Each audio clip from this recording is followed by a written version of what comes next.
My husband, Marcos, asked for a divorce, alleging that I was a negligent mother. This happened after 12 years of marriage, a time when I abandoned my career to take care of our daughter, Sofia. The accusation came publicly, in front of my entire family, during Sofia's 8th birthday party.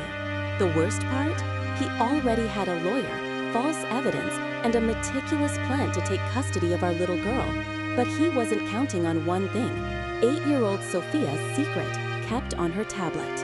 In court, when all seemed lost and I had already accepted defeat, Sofia looked at Judge Valeria and asked, "Can I show you something my mother doesn't know?" The judge nodded. She held the tablet, pressed play, and when that video started, my ex-husband's face turned pale. If you want to know what was on that tablet, stay with me until the end, because this story has 3 twists that will surprise you. Tell me in the comments where you are watching from and leave your like to help spread these stories.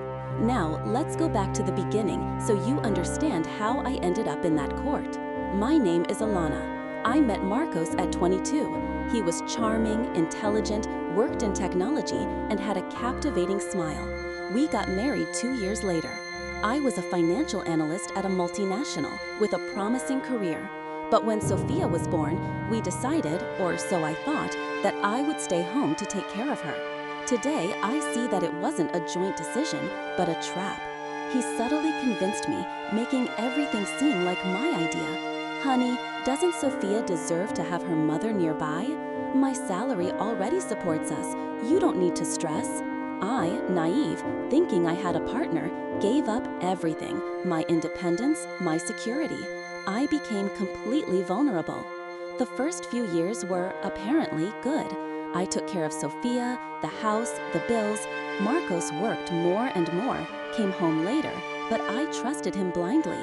How could I imagine that he was planning to destroy me? Everything started to change when Sofia turned 7.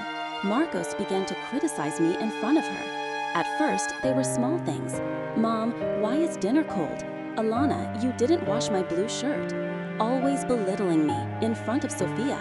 I tried to overlook it, thinking it was stress, but the comments worsened. "You don't do anything all day and you can't even keep the house in order." I started to feel inadequate, to doubt myself. Was I a good mother? He repeated so much that I was disorganized and distracted that I started to believe him. That's exactly what he wanted. He was preparing me, creating a narrative for court. I had no idea.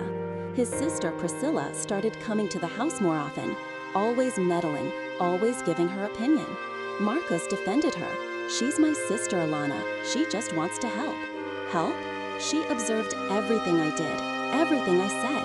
I saw her taking notes on her phone, disguising it. I asked once and she laughed, saying it was for work. A lie. Sofia's 8th birthday was on a Saturday in May. I dedicated the week to organizing. Unicorn decorations, a personalized cake, party favors. I invited her school and family. I wanted it to be perfect, and it was. Sofia was so happy, playing and smiling. It was the last moment of peace before my world fell apart. When the guests left, Marcos called me into the kitchen. Priscilla was there. I found it strange. He had a black folder. He placed it on the cable and, with a cold voice I had never heard, said, "Alana, I want a divorce, and I will have custody of Sofia." I couldn't believe it. I asked him to repeat it. He repeated, looking into my eyes. I felt my body go cold, my legs weaken. I had to lean on the counter. "What are you talking about, Marcos?" He opened the folder. Papers, photos, documents, notes. Priscilla smiled. He accused me of negligence, of Sofia constantly being hurt, of the house being a chaos, of me not caring about her education.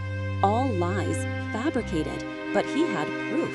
Photos taken out of context, a report from a professional I had never seen. Priscilla had noted every mistake of mine for months. I started to cry, to beg for a conversation, but he wasn't interested. "You will be contacted by my lawyer.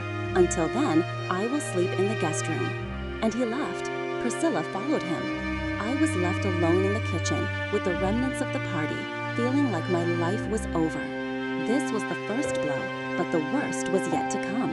Sofia appeared at the kitchen door. She saw my swollen face, the scattered papers. She was a child, but she noticed things. "Mom, why are you crying? What did Dad do?" I didn't know what to say.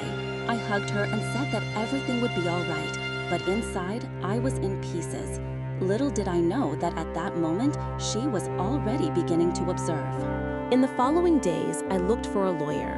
Dr. Clara, recommended by a friend, was experienced in family law. She warned me, "Alana, this case won't be easy. Your husband came prepared." She analyzed his evidence and was worried. The photos were real but out of context. The psychological report had a stamp and signature. The witnesses were from his family. I had nothing. No photos, no report, no one to testify besides my mother, who would be discredited. I spent 8 years taking care of my daughter and husband, and I didn't have a single proof of it. What mother needs to prove that? Dr. Clara did what she could. She got testimonies from Sofia's teachers, reports from pediatricians, but it was little against the machine Marcos had set up.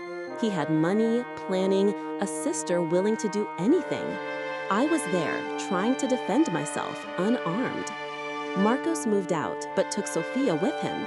He said it was temporary until the hearing, but I spent almost a month seeing my daughter only twice a week and under supervision, as if I were a danger. Each visit was painful. Sofia hugged me, crying, asking when she would come home. I had no answer. On one of these visits, Sofia did something strange. She asked for my phone. I thought she wanted to play, but she opened the camera and started filming me. "What are you doing, daughter?" She smiled and said it was for a school project. I let her. She filmed me for about 5 minutes, asking simple questions. "How was your day? What did you eat? Do you miss me?" I didn't understand it then, only much later. The first hearing arrived. I trembled as I entered the courtroom. The room was cold, smelling of old paper. The judge was Dr. Valeria, serious, not smiling. On the other side, Marcos, in a suit, with his lawyer and Priscilla looking triumphant. His lawyer began to present the evidence, photos of the house, the psychologist's report, testimonies. He painted a horrible picture of me, that I left Sofia alone, an unsanitary house, emotional problems. Every word was a lie, but said with such conviction that I began to doubt my own sanity. Dr. Clara defended herself, testimonies from teachers, a pediatrician's report, but his lawyer countered. These people see the child for a few hours. The one who lives with her is the father who witnessed the neglect. The judge listened with a neutral expression. I couldn't read her thoughts, which desperate me. I was losing. During the break, Dr. Clara pulled me aside. "Alana, I won't lie, it's difficult. He came very prepared." I started to cry.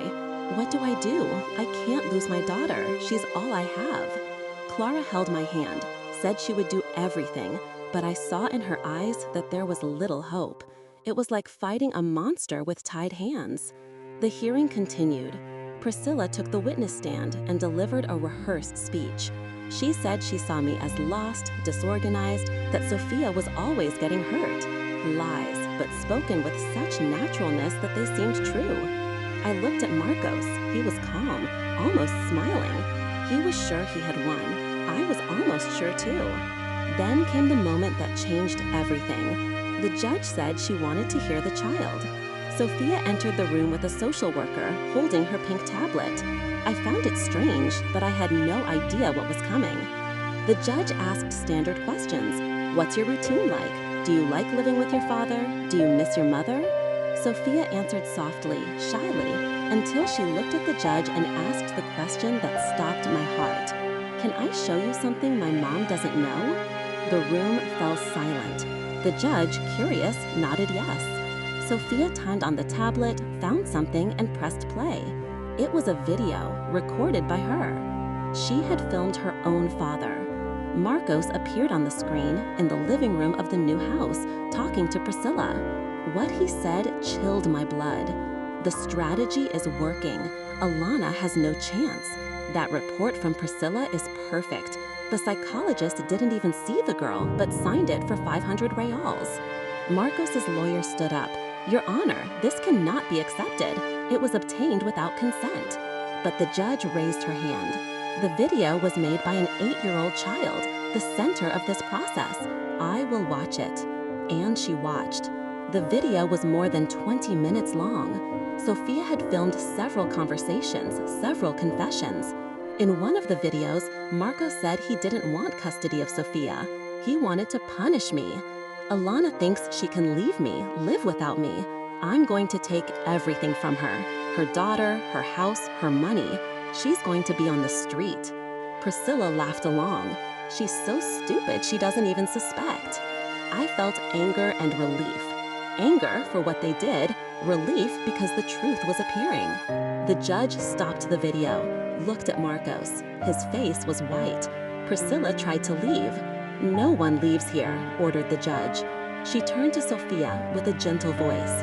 Why did you record this, dear? And my daughter's answer made me cry. Because my father was lying about my mother, and lying is wrong. The judge suspended the hearing and ordered an investigation. The psychologist's report was analyzed. The professional did not have an active license.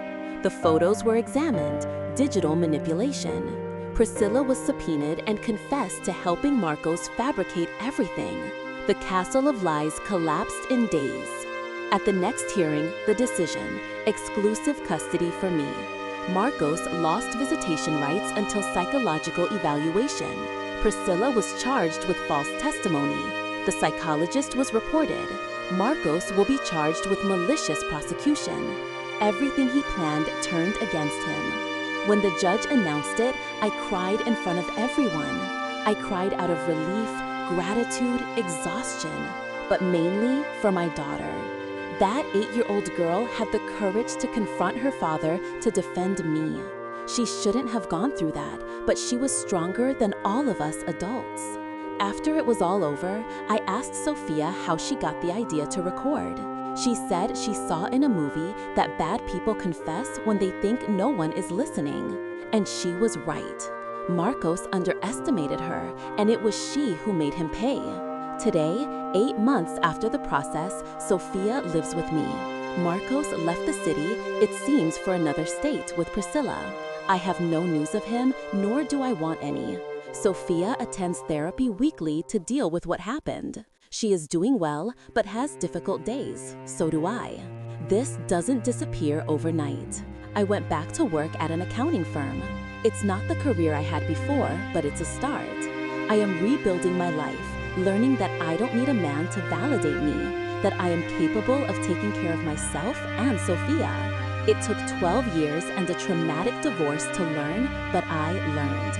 If you are going through something similar, the truth appears. It can take time, be painful, but it appears.